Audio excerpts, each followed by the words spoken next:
예수께서 고난받으시기 위해서 예루살렘에 입성하시기 전의 일입니다. 그러니까 벌써 예수님이 공생애를 시작하셔서 제자들을 부르시고 한 3년 동안 사역을 하신 후에 이제 마지막 예루살렘에 들어가시는 그때지요. 그래서 예수님과 제자들 간에 같이 사역했던 기간이 3년이나 같이 먹고 같이 자고 그 다음에 또 고생도 같이 하고 하여튼 그런 그 분위기를 우리가 상상하시면서 이 말씀을 읽어보십시다.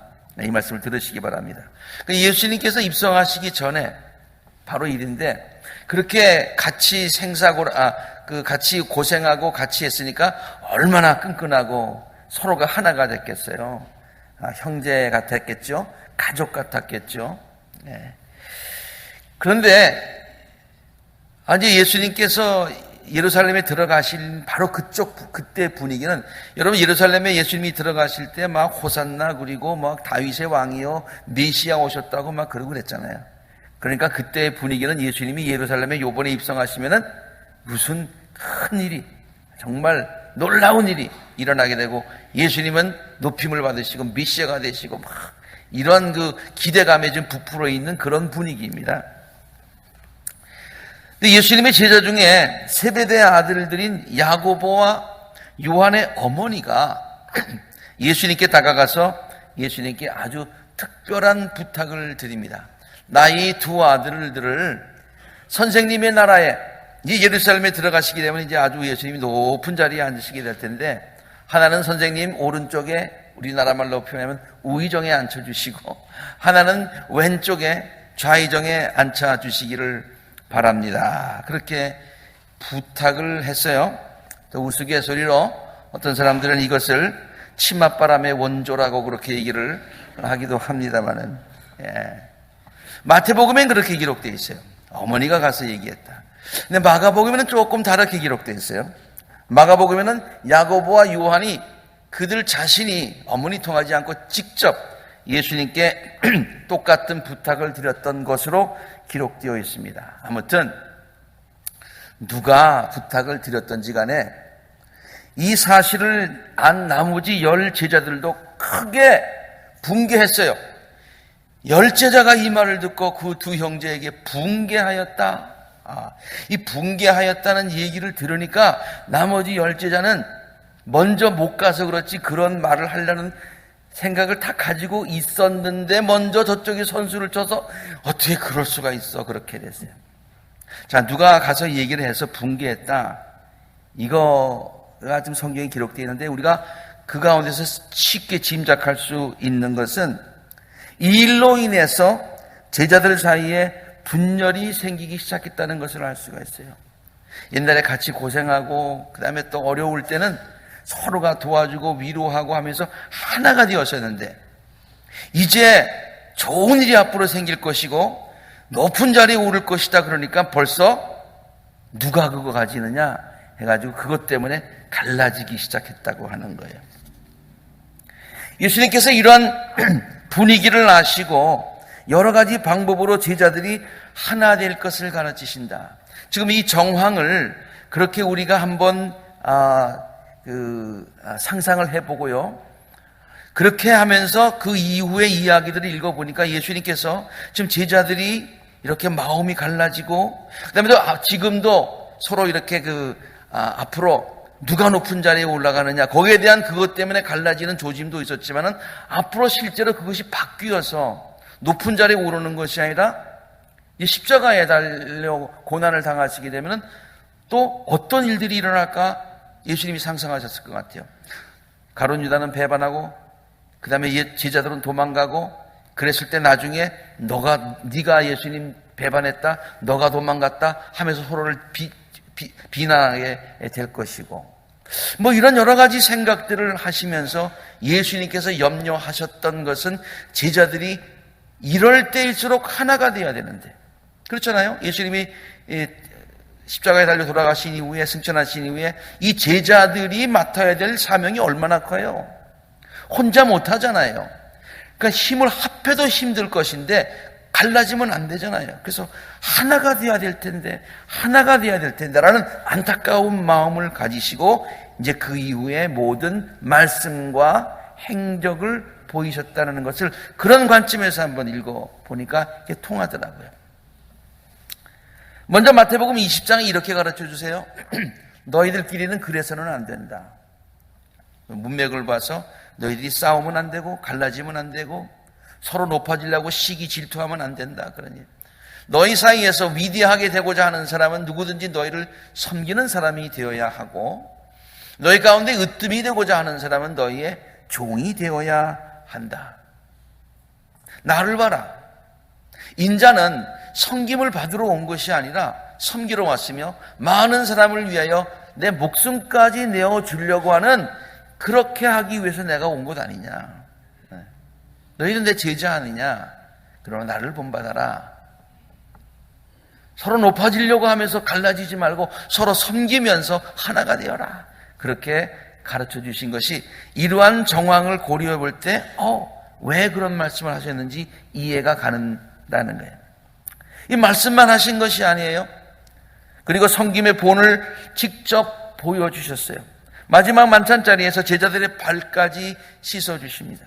물론 이때 예수님께서 모든 제자들의 발들을 씻어주셨다고 했었고 그 당시에 그때까지만 하더라도 가룟 유다가 나가지 않은 상태였기 때문에 가룟 유다의 발까지 씻어주었어요. 이제 곧 당신을 배반할 가룟 유다의 발까지 씻어주시면서 다음과 같은 말씀을 하셨어요. 내가 너희에게 한 일을 지금 보았느냐? 너희가 나를 선생님, 주님이라고 부르는데 그것은 옳은 얘기다. 내가 사실로 그렇다. 너희들이 나를 이렇게 높이고 나를 주님 이렇게 부를 만하다. 실제로 나는 그렇다. 주시며 선생인 내가 그런데 너희들의 발을 씻어주지 않았느냐. 너희도 서로 남의 발을 씻어주어야 한다. 내가 너에게 한 것과 같이 너희도 이렇게 하라고 내가 본을 보인 것이다.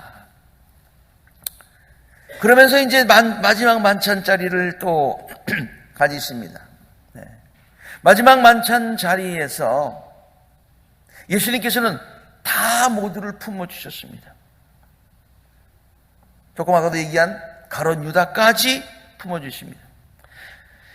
가룟 유다는 마지막에 예수님의 빵을 바꿔서 급하게 밖으로 나갔다고 성경에 기록되어 있는 걸로 봐서 예수님께서 분명히 그 자리에서 가룟 유다에게 빵과 포도주를 주셨어요. 그 자리에 초대하셨어요. 모두를 품어주시는 예수님의 넓은 마음을 엿볼 수 있는 대목이에요. 나중에 너희들이 네가 잘못했다, 네가 배반했다, 너 때문에 그랬다, 서로 원망하지 말아라 그런 얘기예요. 생각이 좀 다르더라도 서로가 지탄해서 분열되지 말고 내가 품었지 않느냐. 너희들도 서로 품어주어라 라고 하는 강한 메시지가 거기에 있는 것이죠. 그리고 가룟 유다가 예수를 팔기 위해서 이제 나갑니다. 나갈 때 예수님이 걱정을 했어요. 유다는 날 분명히 팔 것이고 나중에 이런 일이 날 때에 제자는 서로 원망할 것이고 그래서 이 공동체는 깨질지 모른다라는 그런 생각에서 아마 이 말씀을 하셨다고 저는 이해를 하고 있어요. 그래서 예수님께서 바로 이 시점에 새 계명을 주십니다. 그 새 계명은 서로 사랑하라라는 계명이었어요. 내가 너희를 사랑한 것과 같이 너희도 서로 사랑하여라. 너희가 서로 사랑하면 모든 사람이 그것으로서 너희가 나의 제자인 줄을 알게 될 것 아니겠느냐. 이렇게 제자들에게 말씀하시고 본을 보여주시고 또 새 계명을 주셨지만은 그러나 마음 가운데 아직 확신이 안 주셨는지 걱정이 되셨는지 예수님은 마지막에 제자들을 위해서 하나님 앞에 기도하는 것이 요한복음 17장에 기록되어 있지 않습니까?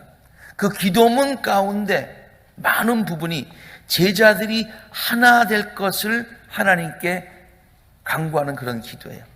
하나님, 나는 이제 더 이상 세상에 있지 않고 이제 세상에 있지 않는데 내 제자들은 아직까지 세상에 있을 것입니다. 나는 아버지께로 돌아갑니다. 거룩하신 아버지, 아버지께서 내게 주신 아버지의 이름으로. 그런데 나는 가지만은 아버지께서 하나님께서 저들을 지켜주시기를 바랍니다. 무엇보다 함께 했습니다. 시작. 우리가 하나인 것과 같이 그들도 하나가 되게 하여 주십시오. 예수님의 일련의 과정, 1년이라고 하는 말은 무슨 뜻인가요? 사전을 찾아보니까 하나로 연계된 그런 뜻이 있어요.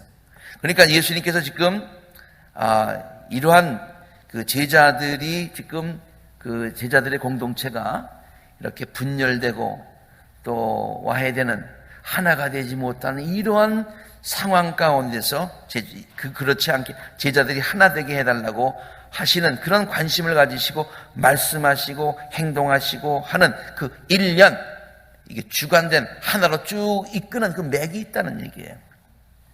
그 과정을 통해서 우리가 알 수 있는 것은 예수님께서 제자들을 향하여 갖고 계셨던 바람이 무엇인가라는 것을 우리가 분명히 이해할 수 있겠지요. 어떠한 이유에서든지 제자들이 분열되면 안 된다. 저들이 하나가 되어야 된다.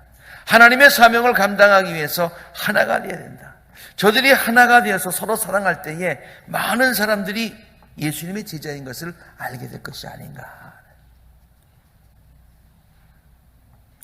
제가 그 1년의 모든 과정 가운데서 예수님은 말씀하시고 제자들의 발을 씻어주시고 세계명 주시고 예수님께 기도하셨습니다만 이 모든 과정 가운데서 그래도 가장 강력하게 하나 될 것을 가르치시고 지금도 우리가 그것을 행하면서 그것을 기억해야 될 것이 있는데 이것이 바로 성만찬이라고 하는 거예요. 성만찬.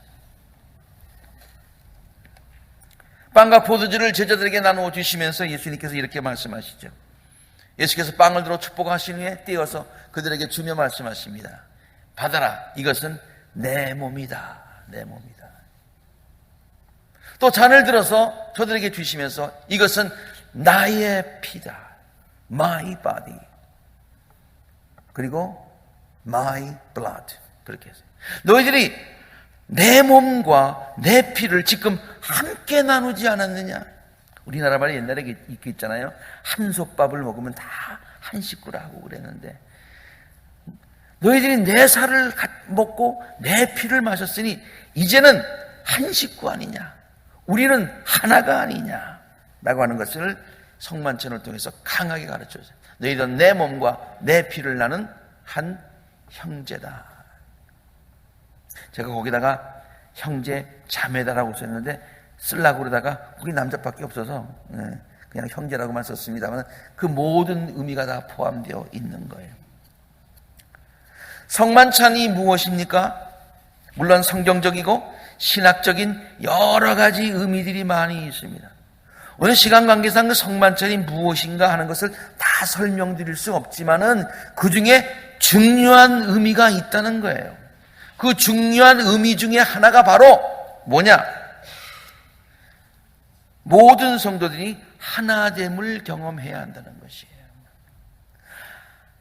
모든 성도들이 주 안에서 하나이기 때문에 당연히 하나됨을 느껴야 된다는 거예요.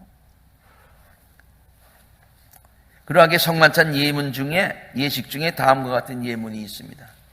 그러니까 늘 여러분 많이 들으셨을 거예요. 성만찬을 쭉 다 예문하시고 성만찬을 받으시면서 제가 혼자서 여기서 이따가도 읽겠습니다만은 제가 읽는 그런 예문이 있어요. 하나됨을 강조하는 성만찬의 의미. 여러 미랄이 한 덩이의 떡이 된 것 같이 우리가 여럿이지만 주님의 성찬을 나눔으로 우리도 한 몸이 됩니다. 여러 포도알이 한 잔의 포도주가 된 것처럼 우리가 여럿이지만 주님의 성찬을 나눔으로 우리도 한 몸이 됩니다. 얼마나 귀한 말씀입니까? 오늘은 세계 성만찬 주일입니다. World Communion Sunday.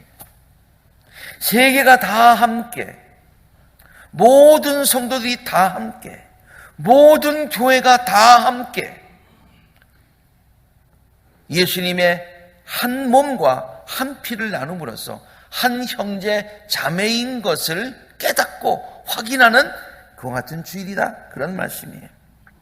예수님은 당신을 따르는 모든 자들이 다 한 형제요 자매라고 가르쳐 주신 적이 있지요.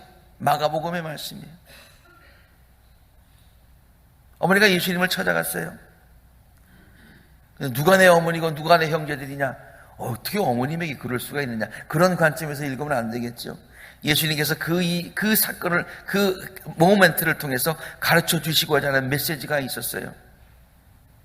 누구든지 하나님의 뜻을 행하는 사람, 누구든지 하나님의 뜻을 행하는 사람, 이 인간적인 그 블러드, 혈육의 관계뿐만이 아니라 누구든지 하나님의 뜻을 행하고 누구든지 주 안에서 있는 자는 한 형제요, 한 자매요, 한 어머니요, 다 그렇다.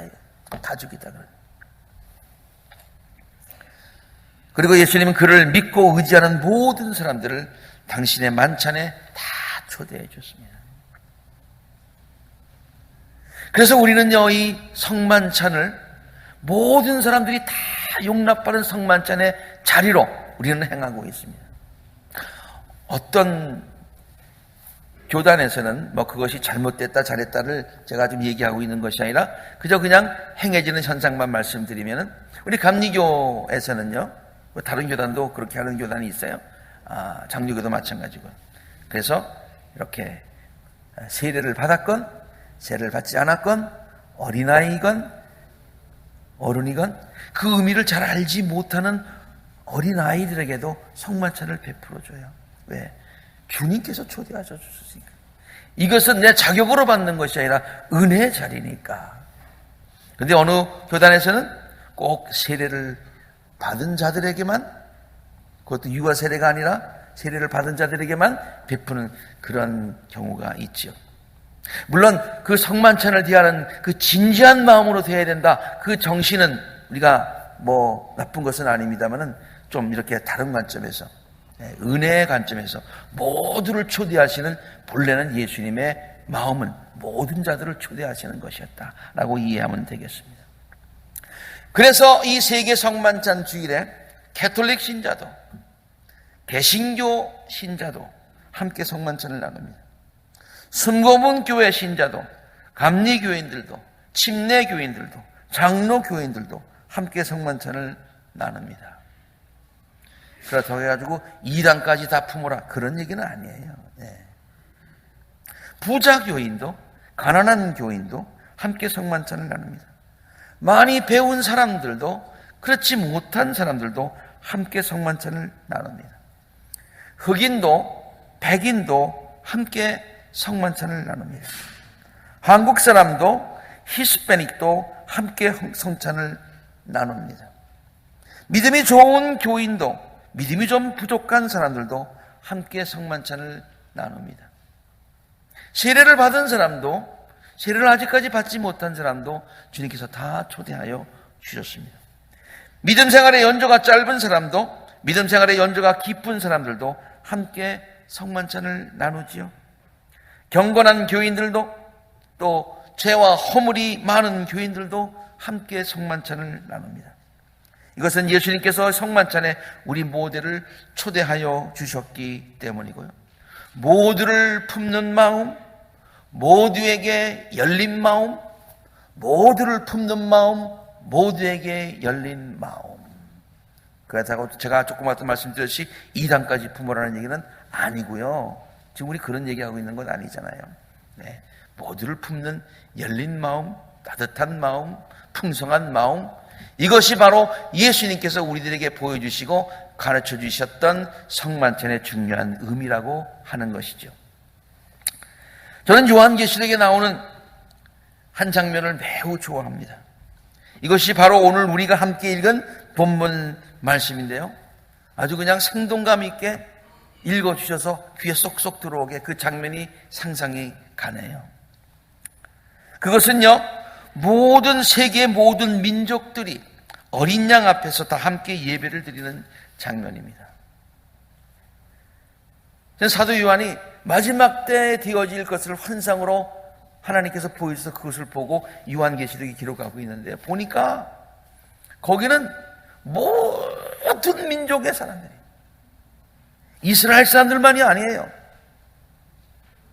그들이 얘기하는 이방인들, 모든 민족의 모든 언어의 사람들이 다 함께 어린 양 앞에서, 특별히 어린 양이라고 표현한 이유는 어린 양이 피를 흘렸기 때문에 그 예수님의 피와 살을 나눈 많은 민족의 사람들이, 모든 제너레이션의 성도들이 함께 천군천사와 함께 어린 양 예수님 앞에 찬양을 드리더라. 나는 또 보좌와 네 생물과 장로들 가운데 어린 양이 하나 서 있는 것을 보았습니다. 그 어린 양은 죽임을 당한 것과 같았습니다. 나는 또 그 보좌와 생물들과 장로들 둘러싼 많은 천사들을 보고 그의 음성도 들었습니다. 그들의 수는 수천 수만이었습니다. 이 수천 수만이라는 얘기는 뭐 몇천 명, 몇만 명 그런 뜻이 아닙니다. thousands of 사람들이 그렇게 얘기하고 있는 거예요. 얼마인지 모르는 거예요. 수많은 사람을 얘기하고 있는 거예요. 그들은 이런 말로 새로운 노래를 불렀습니다. 곡조는 우리에게 전해지고 있지 않지만 지금 가사는 전해지고 있어요. 여기 가서 우리가 부를 찬송 가사입니다. 죽임을 당하시고 주님의 피로 모든 종족과 언어와 민족 가운데서 사람들을 사셔서 하나님께 드렸습니다. 보좌에 앉으신 분과 어린 양께서는 찬양과 존귀와 영광과 권능을 영원 무궁하도록 받으십시오 라고 하는 그 가사로 하나님 어린 양 예수께 한 목소리로 다 같이 예배를 드리고 있더라, 그런 얘기예요. 오늘은 세계 모든 교회의 성도들이 다 함께 성만찬을 나눈다고 말씀을 드렸어요. 주님의 몸과 피를 나누며 어린 양 예수를 찬양합니다.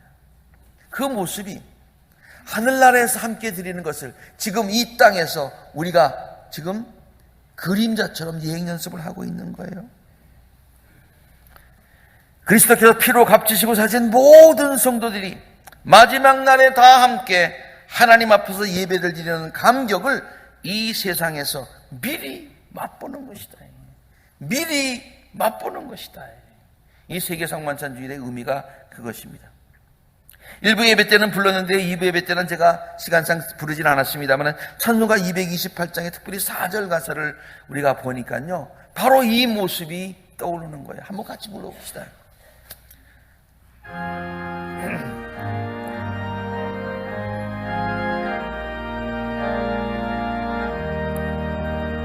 주님의 성찬 받을 때마다 하늘의 기쁨 미리 맛보고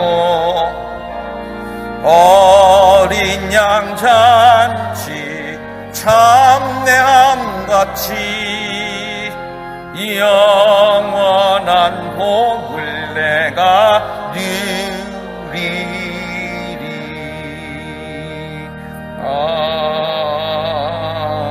아멘. 이 찬송가의 가사가 바로 그 요한계시록의 장면을 떠올리지 않습니까? 오늘 세계 성만찬 주일을 맞이하여서 세계 모든 성도들에게 이러한 하나됨의 감격이 있게 되기를 바랍니다. 또한 작게는 우리들의 가정이 주 안에서 하나됨을 경험하는 복된 주일이 되었으면 좋겠습니다. 세계 평화, 그것도 중요한데 우리 안의 평화, 우리 가정의 평화, 교회 평화가 중요하지 않습니까? 세계인의 하나됨, 그것도 중요한데 우리 교회의 하나됨, 가정의 하나됨, 그리고 우리의 공동체의 하나됨이 매우 중요하죠. 남편과 아내가 서로 이해하고 하나가 되고 부모와 자녀들이 주 안에서 하나가 되고 우리 교회 모든 성도들이 몸된 그리스도의 지체들이 성령께서 하나되게 지켜주신, 묶어주신 그것을 힘써 지킬 수 있는 복된 주일이 되시기를 우리들을 한 형제 자매로 불러주신 예수 그리스도 이름으로 간절히 축원합니다. 함께 기도하시겠습니다.